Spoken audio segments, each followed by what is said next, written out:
How do you what's the cure to motivation, if there is one? Like, do people either have it or they don't, and can you teach it? Can you teach motivation into somebody? Brad and I were just talking about this earlier, as far as if that's even possible or if it's a thing, and how you've dealt with that. Yeah, and it's a great topic right there. And it's funny is my answer, when I tell people my answer, a lot of people look at me like I have a penis growing on my forehead. And, my singular answer to that is motivation is solved with love. And I'll tell you, I coach high school football. I've been coaching high school football for a long time. I was with an incredibly successful program, Bellevue, Washington. We won 13 state championships, a national title.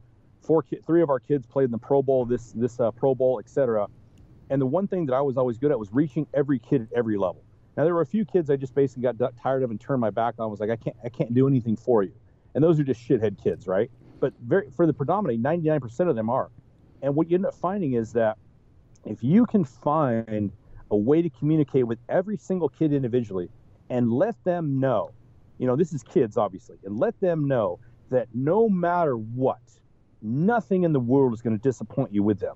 They may let you down a little bit, and you call them out on it, but there's no yelling, no screaming, and it is, hey man, I think you did good today. Here's what you can do better. And I had to learn to do that because I was around people who never knew how to do that.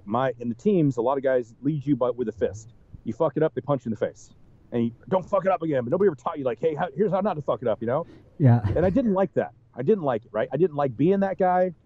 I didn't like being part of it.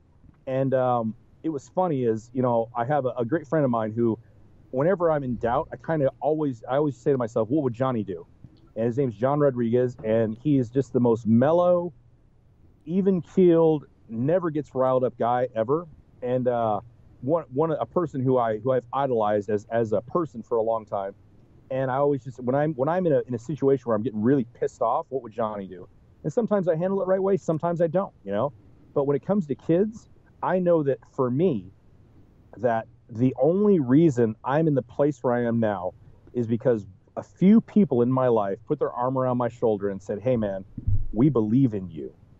And they fucking meant it, And I think that especially now, because parents are becoming so out of touch with their own children, like I go to baseball. I was at a baseball game last night, and there's a dad there working on his fucking computer as his kid's playing. I'm like, dude, put the computer away, put your phone in your pocket, and pay attention to your kid. It's 1 hour. You got to be a freaking dad, and I think that becomes life. Life becomes life of, hey, I'm too busy, my job is too important, et cetera, which is laughable to me because I'm sitting here going, I work in Palo Alto. My job's crazy important, but I still coach my kids. Every time I'm home in that weight room, every single day at 4 o'clock for my son to help him and his football team lift. No matter what's going on, I'm stopping what I'm doing because nothing is more important than my children.